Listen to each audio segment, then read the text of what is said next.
dónde y cuándo se originó la civilización, los expertos han elaborado muchas teorías, pero a veces las evidencias contradicen por completo todas las hipótesis.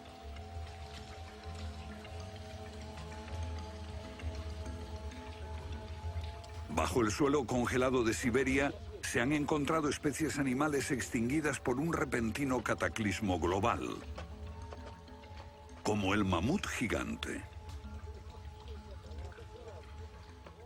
También se han descubierto mapas muy antiguos que muestran la Antártida siglos antes de que fuese descubierta. Este mapa tiene centenares de años y describe la auténtica configuración de la Tierra de la reina Maud, que está oculta bajo 1 kilómetro de hielos, y su configuración real no se conoció hasta 1949. Hace 100 años, un arqueólogo concluyó que la antigua ciudad de Tiahuanaco, en Bolivia, fue un observatorio estelar alineado con el Sol y las estrellas. Calculó que tendría 17.000 años. Su afirmación fue puesta en ridículo hasta hace poco tiempo. La única corrección que yo haría se debe a que ahora contamos con mejores mediciones, y sospecho que su antigüedad sería de unos 12.000 años. Tiahuanaco es la ciudad más antigua que conocemos en toda la Tierra.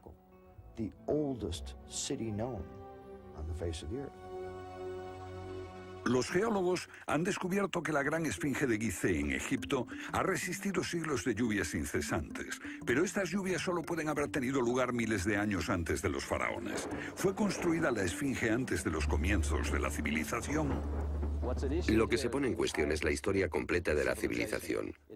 Puede que no haya ido en línea recta desde los estúpidos cavernícolas hasta los hombres tan listos de hoy con sus bombas atómicas. A veces, las pruebas que se hallan rompen todas las reglas. En este documental entrevistaremos a personas que están juzgando meticulosamente esas evidencias y elaboran nuevas teorías que pueden cambiar nuestra idea de la civilización humana. Esta enorme cara fue tallada por los antiguos olmecas de México. Se cree que tiene al menos 2.000 años y es inequívocamente africana. Sin embargo, se supone que los negros no llegaron a América hasta después de Colón. En su libro De la Atlántida a la Esfinge, el escritor Colin Wilson recoge indicios de lo que él y otros creen que son los rastros de una avanzada cultura anterior al comienzo de la historia.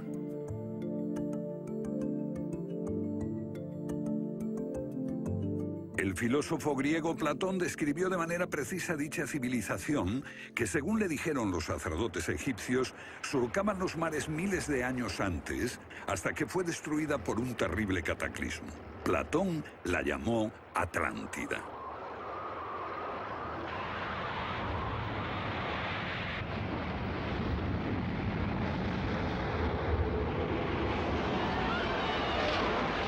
La Atlántida. Un terrible cataclismo. Sabemos de una catástrofe así por otro mito, el diluvio bíblico, Noé y su arca, un mito igualmente despreciado por los científicos.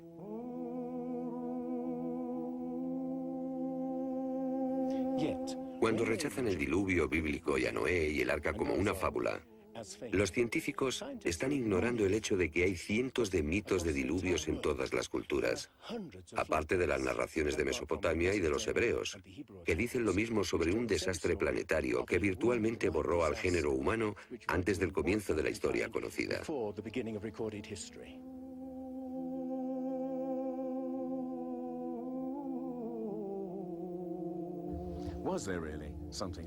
¿Hubo realmente algo parecido a un diluvio?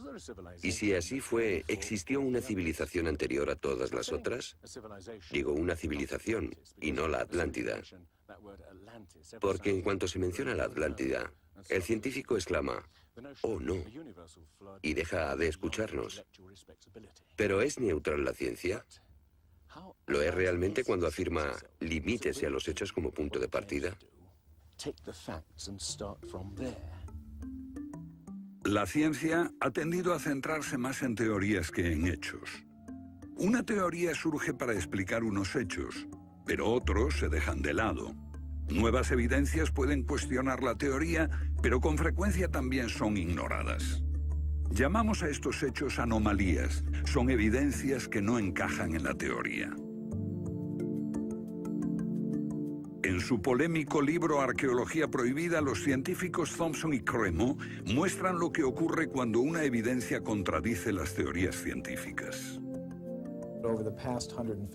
En los últimos 150 años, los arqueólogos y antropólogos han enterrado tantas evidencias como las que han desenterrado, literalmente.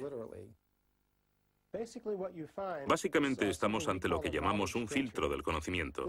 Este es un rasgo fundamental de la ciencia y de la naturaleza humana. La gente tiende a filtrar cosas que no convienen. Cuando los científicos ven que algo no se ajusta al paradigma aceptado, tienden a eliminarlo. No se enseña, no se discute, y la gente ni siquiera se entera de ello.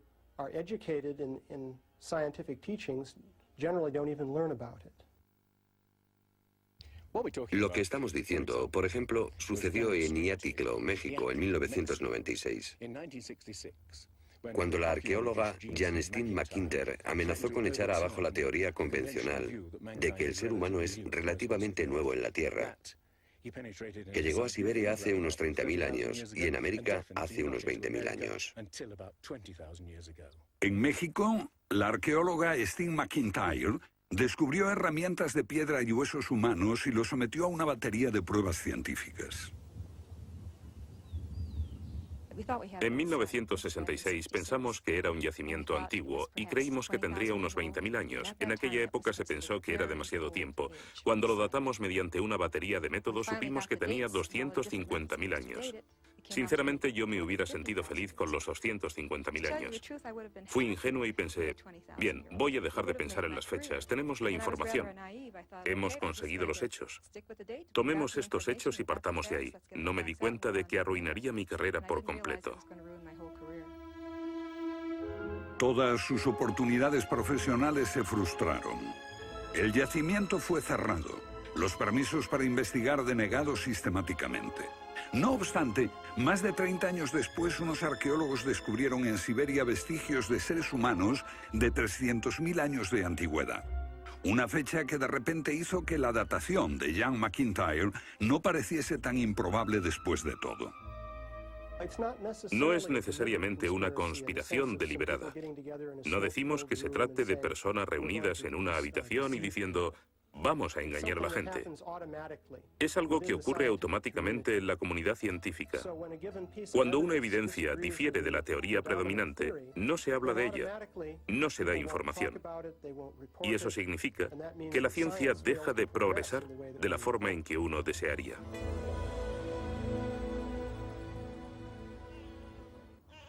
¿La ciencia está pasando por alto evidencias de un pasado que hemos olvidado?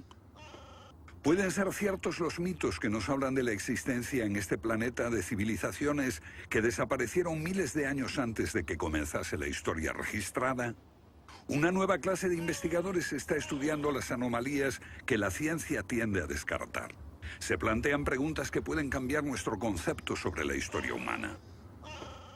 La fortaleza inca de Sacsayhuamán, de edad indeterminable y construida por gente que carecía de metales duros o de cemento, que no conocían la polea, ni la rueda, ni la grúa. Solo miren esta piedra. He contado 11 ángulos.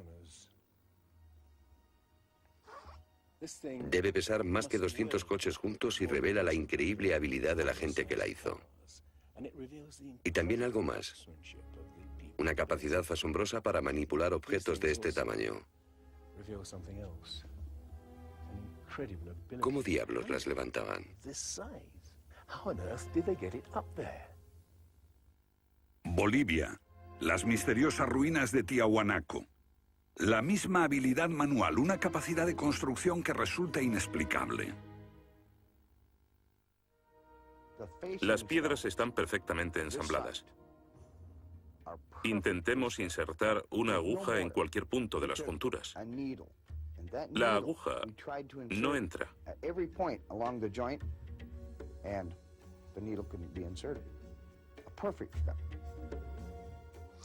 Cuando los conquistadores españoles le preguntaron a los incas si ellos habían construido Tiahuanaco, respondieron, no, no la construimos. Se hizo miles de años antes de que viviéramos nosotros. La evidencia muestra que fue erigida por una civilización avanzada. Un descubrimiento casual nos lo revela. Los bloques de construcción de Tiahuanaco no están pegados con cemento. El que separa estas piedras descubre el inesperado brillo metálico que las mantiene unidas.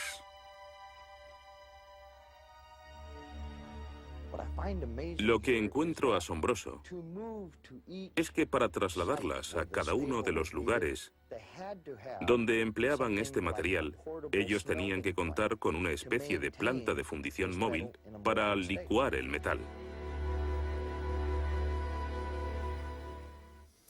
Y aquí hay un uso similar de tornillos metálicos y piedras finamente unidas, como esta en forma de L. Pero estamos en otro continente. África, Egipto, la tierra de las pirámides. Las 3 pirámides de Gizeh, una maravilla del mundo antiguo. Otro pueblo que no conocía la rueda, ni la polea, ni la grúa. ¿Cómo podían transportar bloques de 100 toneladas? Su tecnología no se puede explicar ni imitar. Soy ingeniero y puedo decirles que levantar bloques de este tamaño, de este peso, requiere una grúa especial. Una gente que carecía de tales grúas, o de una simple polea, o una rueda, empleando herramientas de cobre, ¿cómo pudieron hacerlo? Bobal cree que la Gran Pirámide de Gizeh era mucho más que una tumba y que revela un sorprendente nivel tecnológico. En su libro Guardián del Génesis, Robert Bobal y Graham Hancock enumeran muchas hazañas inexplicables. Chris Dunn, experto en perforaciones. Bueno, permítanme una pregunta. ¿Cómo cree que lo hicieron? El sarcófago de la Cámara del Rey. ¿Cómo lograron unos constructores primitivos que la superficie interior encajase con la superficie de la piedra del sarcófago al milímetro? Esta habilidad requiere profundos conocimientos de física. Es un misterio como la perforación misma. Primitivamente, la típica manera de hacerlo sería con una sierra de arco, un berbiquí. Introducirían la herramienta en la pieza usando arena o un diamante, pero pienso que eso supondría mucho tiempo, muchos años para hacerlo.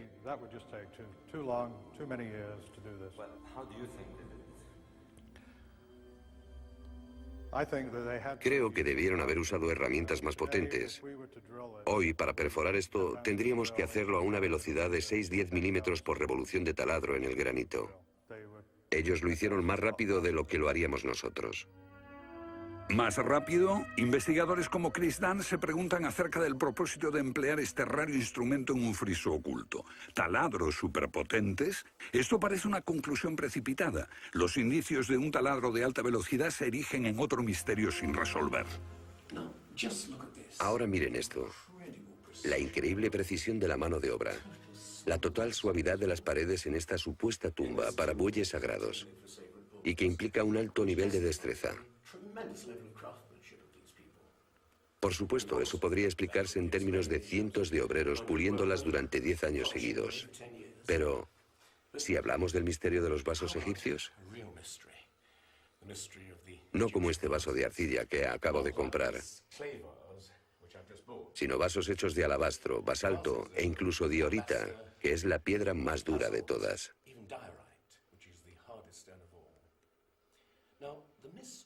Es bastante fácil ver cómo se podría ahuecar taladrando directamente hacia adentro. Pero, ¿qué pasa con los ángulos?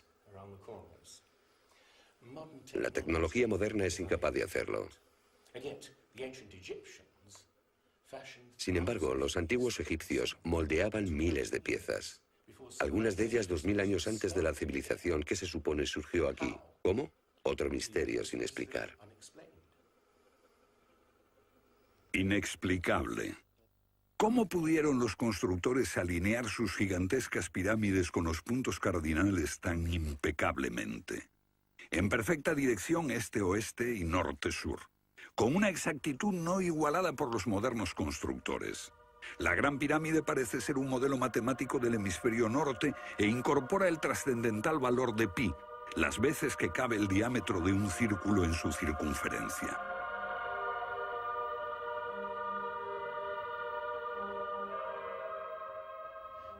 Está claro que lo que aquí tenemos es un avanzado sistema de matemáticas y tecnología, en un tiempo que no conocía su existencia.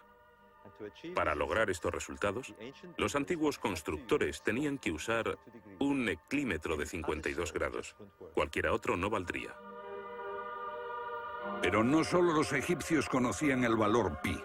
Ese valor también está representado en la pendiente de esta pirámide y en el extraño ángulo que le dieron sus constructores, en Teotihuacán, México, el lugar que los indios llamaban Ciudad de los Dioses.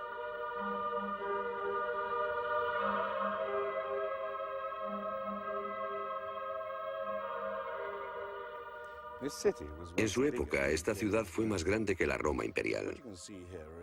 Lo que pueden ver es una serie de estanques que llenaban de agua, cuya superficie lisa reflejaba los cielos y cuyas ondas podrían servir como anuncio de terremotos. Estos templos, en el lado opuesto, se cree que representan cuerpos celestiales. Una cosa está clara: todo el lugar parece tener una especie de obsesión con la astronomía y la eternidad.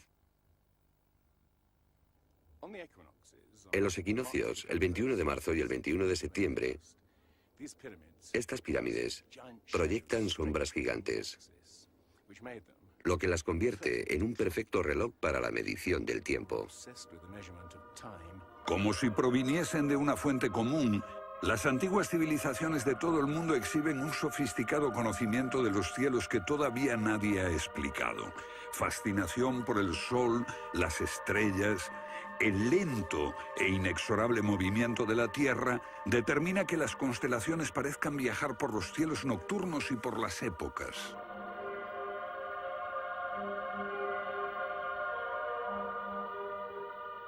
Según los estudiosos, los antiguos egipcios no tenían un gran conocimiento de la astronomía.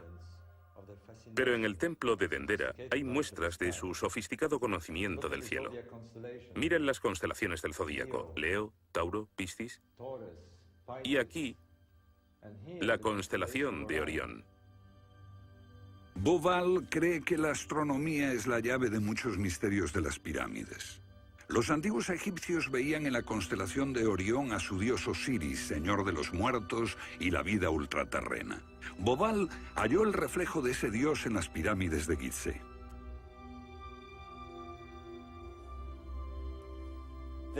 Esto es realmente un misterio. Pequeños canales de ventilación orientados hacia arriba. Para los egiptólogos no eran más que canales de ventilación, pero los astrónomos piensan distinto. Para el antiguo Egipto esto fue Rostau, la entrada al reino subterráneo, el reino del dios Osiris u Orión. Para los antiguos egipcios, Orión era Osiris, el gran dios de la resurrección. Esto es una reconstrucción del cielo en el año 2500 a.C., y fue sorprendente descubrirlo. Los canales apuntan a Orión y a la estrella Sirio, que era Isis, la esposa de Osiris. En textos antiguos, Bauval descubrió que deben de haberle servido una ceremonia secreta para la resurrección de los faraones muertos, que renacían como estrellas en la constelación de Orión. Uno de esos textos dice: «Oh rey, permite que atraviese el serpenteante canal, la Vía Láctea, hasta el punto donde está Orión».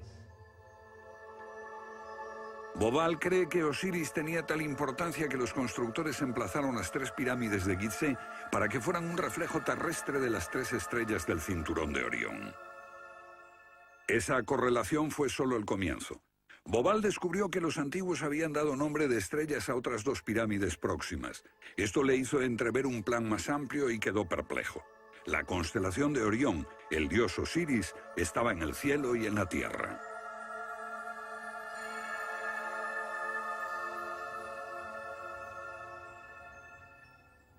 México, donde Teotihuacán presenta otro paralelo.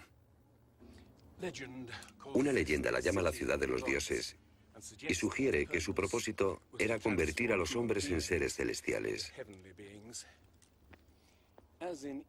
Como ocurre en Egipto con las pirámides de Giza, los mitos hablan de la reencarnación en las estrellas. Ese es el secreto de Teotihuacán.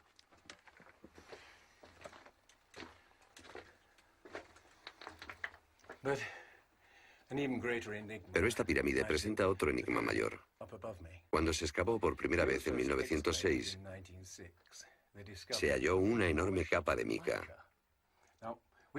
Ahora sabemos que la mica se usa como aislamiento eléctrico. No tenemos idea de para qué la utilizaban ellos. Lo que resulta aún más extraño es que la mica procede de Brasil. Imaginemos el problema de trasladar toda esta mica a más de 2.000 kilómetros de distancia. ¿Cómo? ¿Con qué finalidad? No tenemos ni idea. Tiahuanaco, Bolivia. Otra cultura perdida revela la misma fascinación por el sol y las estrellas.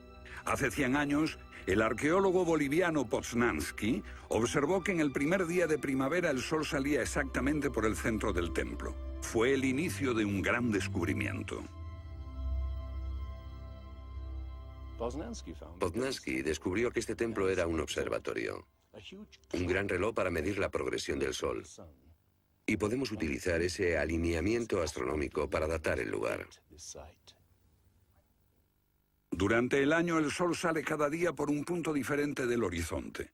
El primer día de primavera un observador vería salir el sol exactamente en el centro.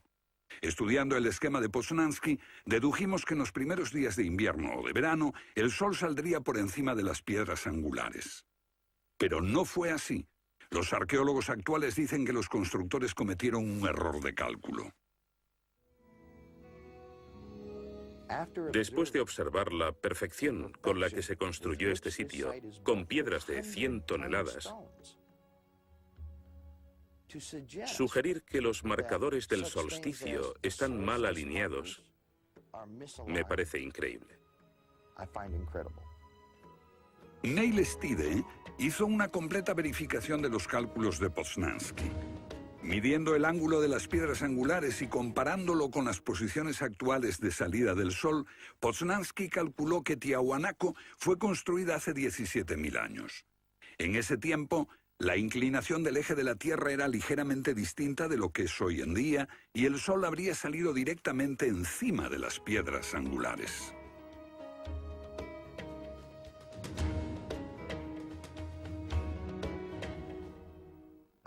Yo sospecho que la fecha sería más bien de 12.000 años. Pero eso haría que todos nos cuestionásemos completamente los orígenes de la civilización. Una civilización perdida en el tiempo dejó sus huellas en varios lugares del mundo. Los sacerdotes egipcios dijeron al filósofo griego Platón que una civilización así habría existido hace 12.000 años. Pero según la ciencia, el ser humano abandonó la prehistoria hace solo 5.000 años. En Egipto, el investigador John West descubrió que la esfinge de Gizeh no resultó alterada por el clima de la misma forma que las construcciones del entorno, erosionadas por la arena y los vientos del desierto. En vez de un desgaste horizontal, la esfinge tiene marcas de erosión redondeadas y onduladas. No se necesita ser geólogo para mirar y ver lo que se debe al tipo de clima. Solo el agua cayendo copiosamente sobre las paredes del recinto pudo producir esos contornos redondeados.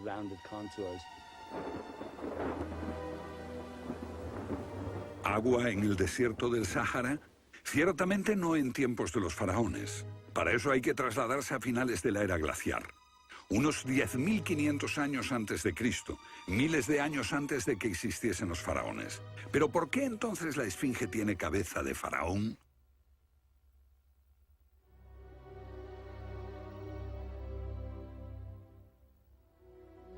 La cabeza es desproporcionadamente pequeña.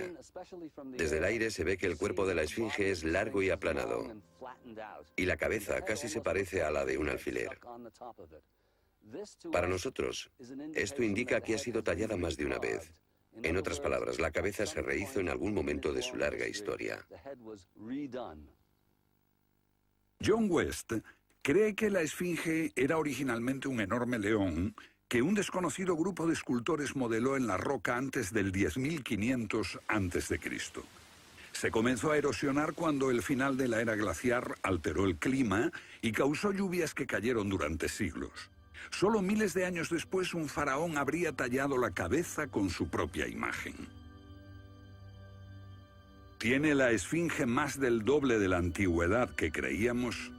La teoría fue ridiculizada por los egiptólogos, pero los geólogos les respondieron que los hechos estaban allí. Más extraño aún, según Robert Bauval, la evidencia astronómica sugiere que las pirámides de Gizeh parecen revelar esa increíble antigüedad. La disposición de Gizeh coincidía misteriosamente con la posición de Orión en el año 10.500 a.C., cuando la esfinge miraba hacia Leo, su propia imagen en los cielos. La puesta de Orión en esa fecha distante se correspondía exactamente con las tres pequeñas pirámides, y existen muchos otros hechos difíciles de entender.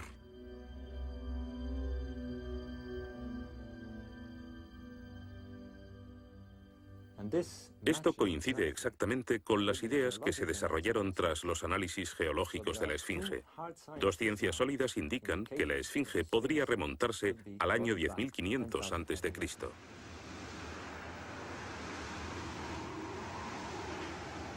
Egipto sufrió unos cambios muy dramáticos a finales del período glaciar, especialmente en torno al 10.500 a.C., cuando unas impresionantes inundaciones cubrieron el terreno de aluvión y acabaron con el valle del Nilo y con el delta en general.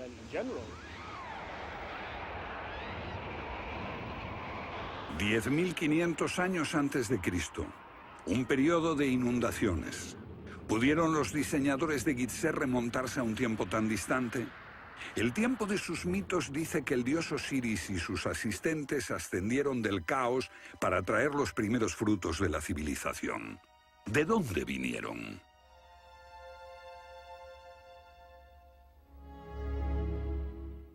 Un dios muy parecido fue el señor de la antigua Tiahuanaco en Bolivia. Aquí, en esta misteriosa ciudad de Tiahuanaco, era el dios que ellos adoraban. Alto, con barba, descrito como blanco, Viracocha llegó en tiempos de caos y destrucción, atravesando los mares para llevar a la raza humana una especie de renovación. El dios blanco Viracocha. En México conocido como Quetzalcóatl, que llegó con otros para traer los primeros frutos del conocimiento. Su símbolo está por todo Teotihuacán. La serpiente emplumada, símbolo del enigmático dios Quetzalcóatl que llegó desde el este después de tremendos cataclismos para traer la civilización a esta parte del mundo. ¿Pudieron dioses como Osiris, Viracocha y Quetzalcóatl haber sido personas reales que llegaron de muy lejos? ¿Eran supervivientes de un cataclismo que destruyó sus hogares y su civilización? Ahora la pregunta que nos hacemos es esta. ¿Existió una remota civilización, hasta ahora sin identificar, que llegó a Egipto, México y Sudamérica? ¿Y que dejó su impronta en un cuerpo de conocimientos, por difícil que sea de discernir? Tomados por separado, acepto que los datos aislados revelan poco, pero consideremos juntos todos esos elementos comunes. Ambos lugares tienen enormes pirámides, alineadas exactamente con los puntos cardinales, e incorporan avanzados conocimientos matemáticos. Ambas culturas demostraban un asombroso conocimiento de astronomía, expresado en los grandes monumentos sagrados que erigieron. Aunque no conocían ni la polea ni la rueda, ambas pudieron hacer construcciones con enormes piedras finalmente ensambladas en un estilo único, con ángulos en forma de L y tornillos de metal. Y ambas utilizaron el proceso de la momificación para preservar y honrar a sus muertos. Aquí se halló una nueva y asombrosa pista cuando la doctora Balabanova, de la Universidad Alemana de Ulm, descubrió que muchas momias de Egipto contenían cocaína y nicotina, naturales de Sudamérica. Tengo una cantidad de cartas insultantes. Dicen que todo esto no tenía sentido, que yo fantaseaba, que era imposible porque estaba comprobado que antes de Colón esas plantas no existían en ninguna parte del mundo, excepto en América. Pero su investigación se repitió con cientos de momias y no quedó lugar a dudas. En un pasado remoto, unos navegantes atravesaron el mar e influyeron en las culturas a ambos lados del Atlántico. La idea está sugerida incluso por lo que no está allí. México, la antigua cultura de los mayas. Los sacerdotes mayas tenían tablas para predecir los eclipses de sol y de luna. Pero hay algo muy extraño. No conocieron nunca el simple principio de la rueda. Podían visualizar la eternidad pensando en millones de años, pero jamás aprendieron a pesar un saco de grano. Esta compleja civilización murió finalmente porque no supo desarrollar métodos de agricultura para alimentarse. Lo que estoy sugiriendo es... ¿puede que ellos heredaran una parte específica de su conocimiento de una civilización anterior, mucho más sabia? Un contacto. A veces la evidencia está ahí para que la veamos todos. Los antiguos olmecas en México pusieron a sus soberanos caras africanas. ¿Qué les parece esta? Tallada por esos mismos olmecas. Es genéticamente imposible que un indio tenga barba, pero aquí está la cara de un blanco caucasiano, esculpida 2000 años antes de que los españoles llegaran al Nuevo Mundo.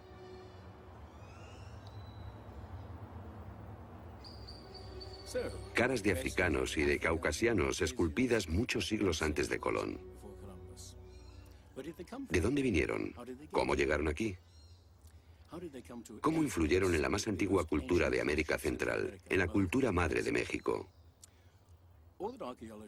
Lo que todos los arqueólogos saben es que de pronto se materializaron alrededor del 1500 a.C. Esta gente, cuya expresión característica era la de esculpir enormes caras de piedra, cabezas de caucasianos y africanos que parecen haber salido, no se sabe de dónde.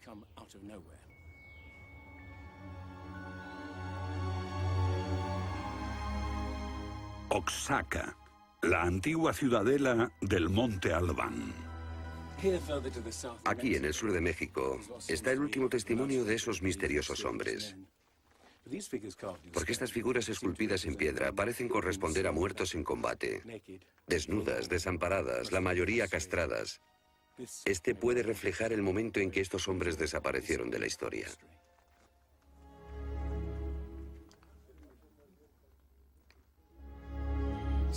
Entonces, ¿hubo una compleja civilización de navegantes que cruzó el Atlántico siglos antes de Colón? Pero tenemos otra evidencia. Estos son viejos mapas que sugieren que los antiguos marinos tenían un conocimiento de la Tierra que nunca se ha explicado. Un puzzle para los científicos de este siglo. En 1513 el almirante turco Piri Reis cartografió parte del mundo que nadie había visto hasta entonces. Colón solo exploró la zona del Caribe. No bajó a esta zona de Sudamérica, hasta la Antártida. No estuvo nunca por esa zona. Pero estos mapas muestran todos estos detalles con gran precisión, antes de que cualquier explorador europeo llegase a esas regiones. Este mapa, de muchos siglos, describe la configuración real de la tierra de la reina Maud, que ahora está sepultada bajo 1 kilómetro de hielo. Y su forma precisa no se determinó hasta 1949. Inexplicable. Los cartógrafos han meditado mucho sobre la extraña proyección cartográfica utilizada en el mapa. Hallaron un parecido con el que utiliza un moderno submarino nuclear que hace mediciones del mundo mientras se aleja de un punto de referencia. En este caso, el centro está en Egipto. ¿Es ese el hogar de los antiguos cartógrafos? El mapa muestra exactamente esta parte del mundo, pero hay más. Para mí, el aspecto más significativo del mapa de Piri Reis es que describe exactamente la longitud. Algo que los europeos no fueron capaces de hacer hasta el siglo XVIII. La longitud. Esa historia comenzó en estas playas en 1707, cuando la flota inglesa navegaba por el Mediterráneo hacia Inglaterra. En aquellos días era bastante fácil determinar a qué distancia estaba el norte o el sur, midiendo el ángulo que el Sol y las estrellas formaban con la superficie de la Tierra. Pero no había técnicas para determinar lo lejos que estaba el este o el oeste. ¿Longitud? El almirante Sir Clutley Saffold se enfureció cuando un marinero del oeste del país le dijo que estaba alejándose unas 20 millas del este y era probable que la flota naufragase en la costa. Cuando sus oficiales le dijeron que el rumbo era correcto, mandó ahorcar al marinero por insubordinación. En sus últimos momentos debió haber deseado no haberlo hecho. Los barcos se habían hundido antes por millares. Pero entonces la pérdida de una flota entera promovió la búsqueda de un reloj preciso para calcular la longitud. Tuvieron que pasar 2 generaciones antes de que finalmente se consiguiese. No obstante, el mapa de Piri Reis ya mostraba un conocimiento de la longitud al menos 250 años antes. En el mapa de Piri Reis se menciona el hecho de que se trate de una recopilación de muchas otras cartografías. Son copias de copias de copias. La mayoría de quienes los han estudiado creen que esos mapas proceden de los tiempos de Alejandro Magno, pero son incluso mucho más antiguos. Mapas del mundo confeccionados antes de que supiésemos navegar por los océanos. Técnicas de construcción inexplicables, un complejo conocimiento de las matemáticas y la astronomía. Si existió una tecnología tan avanzada capaz de dar sus conocimientos a los constructores de la Esfinge y a los pueblos de los Andes y México, ¿qué pasó con ella?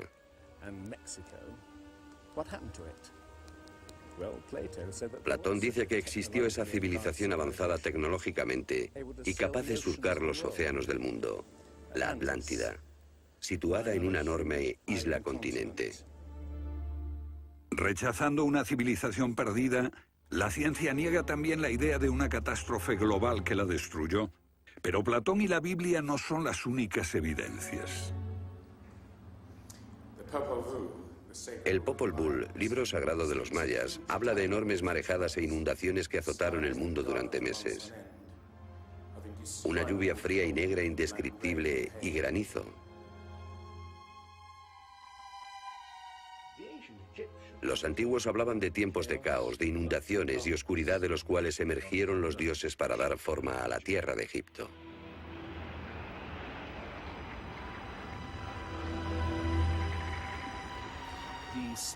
El disco solar de los aztecas se refiere a 4 ciclos de destrucción: por inundaciones, por fuego, por viento y por sangre y guerra.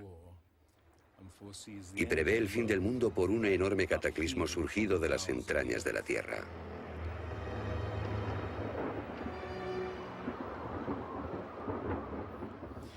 Otros mitos de la América antigua hablan de inundaciones apocalípticas y torrentes de fuego, de erupciones volcánicas y terremotos. Un pasado que no podemos recordar ni olvidar.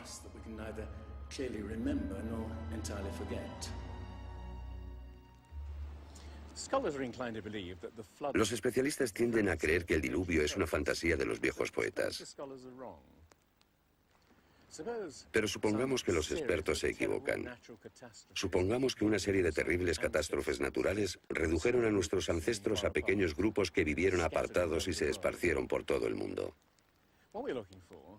Lo que buscamos es una época que coincida perfectamente con los mitos, igual que el zapato encaja en el pie de Cenicienta.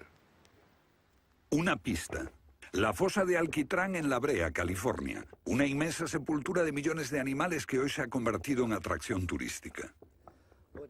Bajo la superficie está el campo de petróleo del lago Salado. El asfalto brota por las grietas y fisuras como un papel cazamoscas y atrapa a los animales. Y encontramos aquí una increíble colección de especies atrapadas en los últimos 40.000 años.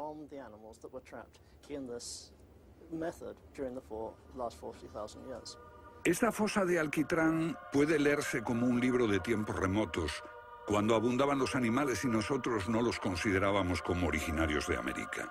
Mamuts, elefantes, rinocerontes, perezosos gigantes, tigres sable, incluso caballos y camellos. Después, una tremenda catástrofe los barrió, al parecer en unas pocas décadas, en torno al 10.500 a.C., hace más de 12.000 años. Todos los grandes animales, cualquier animal más grande que un coyote, se extinguieron en pocas décadas. Sí, fue sin duda una gran catástrofe.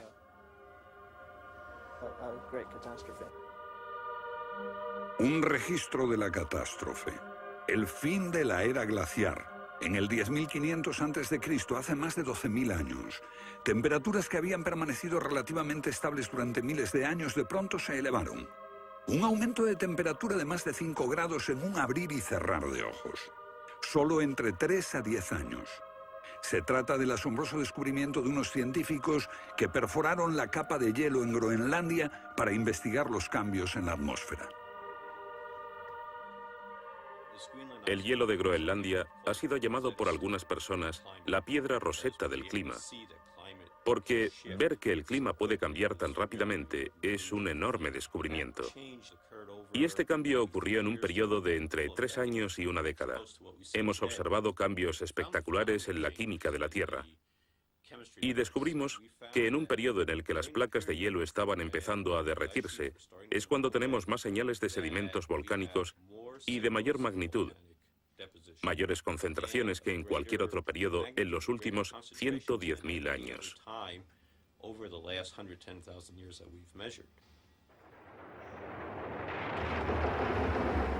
Un surgimiento de volcanes nunca visto, acompañado por desórdenes atmosféricos y gigantescas inundaciones. Porque mientras las placas de hielo de más de 1 kilómetro de espesor se derretían en pocos años, el nivel de los mares aumentaba dramáticamente. De repente, los mares ocuparon lo que había sido suelo seco. Se podía caminar desde Gran Bretaña a Escandinavia antes de que una revolución climática diese forma al Mar del Norte. Fue un periodo en que las grandes inundaciones cubrieron las llanuras de América del Norte y por eso es que se encuentran esqueletos de ballenas en Michigan. Un tiempo de cataclismos a finales de la era glaciar, que puede coincidir con los mitos. Solo en el Nuevo Mundo se extinguieron alrededor de 70 especies de grandes animales. Mamuts, perezosos gigantes, camellos, caballos. Permítanme ponerlo en perspectiva. En los anteriores 200.000 años se había extinguido menos de 1/3 de esa cantidad. Y este modelo extraordinario de extinción se repitió en Europa y Asia. En las capas subterráneas de hielo de Siberia y Alaska se descubrió una masa enmarañada de huesos de millones de animales que perecieron en un cataclismo. El mamut gigante no murió a manos de los cazadores. Desapareció por una catástrofe natural. A finales del siglo XIX, unos cazadores encontraron por casualidad el cuerpo de un enorme animal congelado. Después de ser desenterrado y transportado, se encontró que en el estómago tenía plantas pertenecientes a un clima templado y aún sin digerir. El animal se había congelado de una forma muy rápida, como no es capaz de hacerlo ningún congelador moderno. Lo cierto es que hace unos 12.000 o 13.000 años un frío inmenso azotó Siberia. El enigma de los mamuts congelados en un instante ha dado pie a extrañas anécdotas. Algunas ciertas y otras no. Lo que es auténtico es un informe del barón Wrangel, un naturalista del siglo XIX que descubrió la isla Byrd al norte de Siberia, donde la arena quedó literalmente mezclada con bancos de huesos y colmillos de mamut y otros animales que habían desaparecido en alguna catástrofe. Esas extinciones masivas, esa imponente actividad volcánica, ese veloz derretimiento del hielo, parecen sugerir que hubo un cambio climático brusco hace 12.000 años. Hay algún factor desconocido que no logramos descubrir.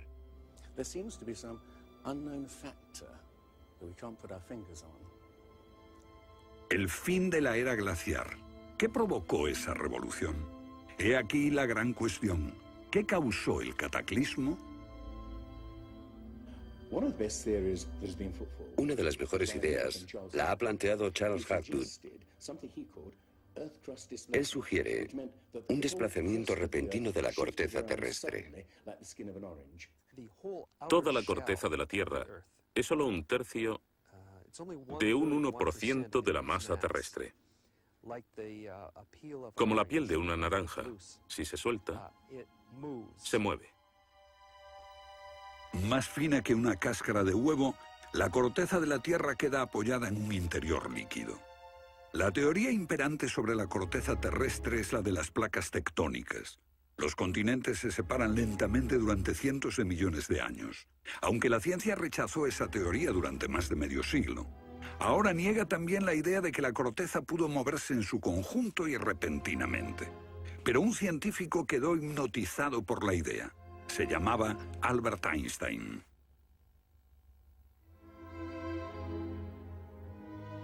Esto es un resumen de lo que dijo. Cuando me encontré con el trabajo de Hapgood, quedé conmocionado. Se trataba de una idea simple, pero que podría explicar una serie enorme de problemas. Hapgood tenía esa teoría. La cuestión era cuál fue el mecanismo que puso en movimiento el gigantesco conjunto. Y fue Einstein quien planteó una sugerencia. La enorme cantidad de hielo que rodea a los polos puede tener 3 kilómetros de espesor. Esos incontables miles de millones de toneladas de hielo, si se formaran de un modo desproporcionado, harían que toda la Tierra se sacudiese como una rueda, con un enorme peso colocado en su borde. Esta vibración bastaría para hacer que la corteza de la Tierra se moviese súbitamente. Hace 55.000 años el Polo Norte estaba cerca de Europa, pero de pronto se desplazó hacia la bahía de Hudson, en Canadá. Y en torno al año 12.500 a.C. se volvió a mover casi 2.000 millas hasta donde está actualmente. ¿O es mejor decir que las tierras y los mares atravesaron el polo, impulsados por un repentino desplazamiento de la corteza terrestre? De ser así, esta es una de las cosas que habían ocurrido al final de la era glaciar. El desplazamiento impulsó a América fuera de la zona polar. El mar en el norte se congeló con una fina capa de solo unos metros de espesor. La inmensa vieja capa de hielo de Norteamérica, con más de 1,5 kilómetros de grosor, se derritió rápidamente en pocos años. Ahora, lo que es muy interesante de la teoría de Hapgood y Einstein es que también explica bastante bien algunos otros mitos, independientemente del diluvio. Hay mitos sobre tremendos terremotos, catástrofes volcánicas, lluvias negras cayendo del cielo, congelación repentina, congelación del suelo. Y podemos ver que un ejemplo de esto es precisamente lo que pudo pasar si la corteza terrestre se desplazó. Con bastante rapidez, las áreas que antes habían estado congeladas pasarían a ser zonas cálidas, y así se explicarían hechos como el rápido congelamiento de los mamuts en Siberia. Si el desplazamiento de la corteza terrestre causó el diluvio que aniquiló una civilización, ¿dónde estaba esa civilización? Algunos investigadores creen haberla hallado en la isla griega de Santorini, que fue devastada por una terrible erupción, o en la antigua Troya, o en la isla alemana de Heligoland, casi arrastrada hacia el Mar del Norte. Pero no se ha encontrado nada. Y es precisamente este problema lo que ha hecho descartar la Atlántida de Platón como una propuesta seria. Veamos. Los oceanógrafos han cartografiado los suelos oceánicos y sencillamente no hay ningún continente perdido. ¿O sí? Platón describe la Atlántida como una vasta isla-continente con montañas, situada en medio del océano. Y el océano, por supuesto, es el océano que rodea toda la Tierra. Fue más tarde que comenzamos a dividir el océano en diferentes partes, llamándolo Atlántico, Pacífico, etc. En realidad el mundo tiene un solo océano. Y los mitos de todo el mundo son muy explícitos acerca de lo que pasa. El Zen-Avesta de la literatura védica describe que esa isla no solo se destruyó tras un diluvio, sino que está cubierta por nieve y hielo. De modo que estamos buscando una isla cubierta de nieve en medio del océano, y una gran candidata para este papel es la Antártida. Si el Polo Norte se desplazó, también debió hacerlo el Polo Sur.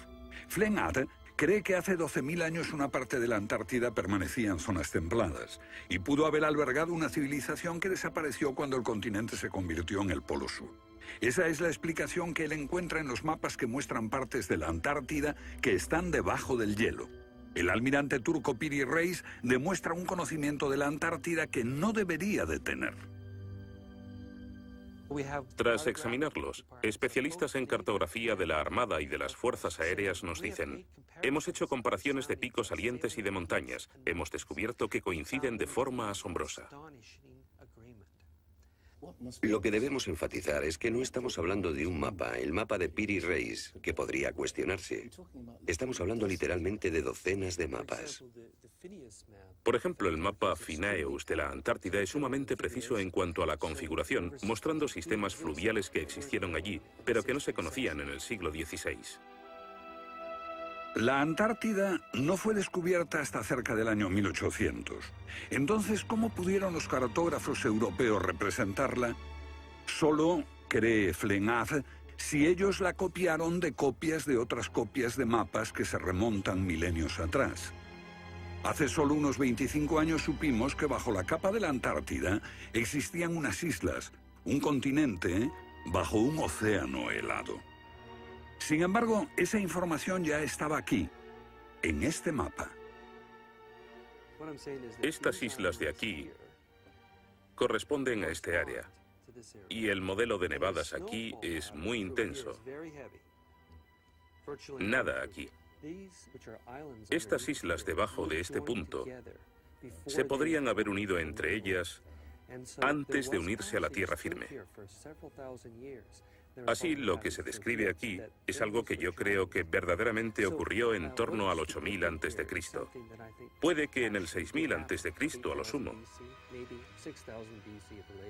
No hay forma de saber cómo lo consiguieron, a menos que postulemos la existencia de una civilización con habilidades para la navegación y la confección de mapas que solo se reinventaron en nuestro tiempo.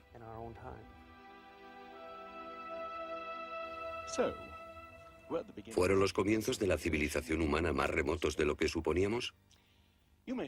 Puede que uno sienta que muchos elementos de esta hipótesis suponen conjeturas extravagantes que, vistas por separado, pueden ser todas discutibles. Pero si juntamos esas piezas como las piezas de un puzzle, se empieza a ver que surge un modelo. Una civilización que se desvaneció y fue olvidada mucho antes de que comenzase el registro de la historia.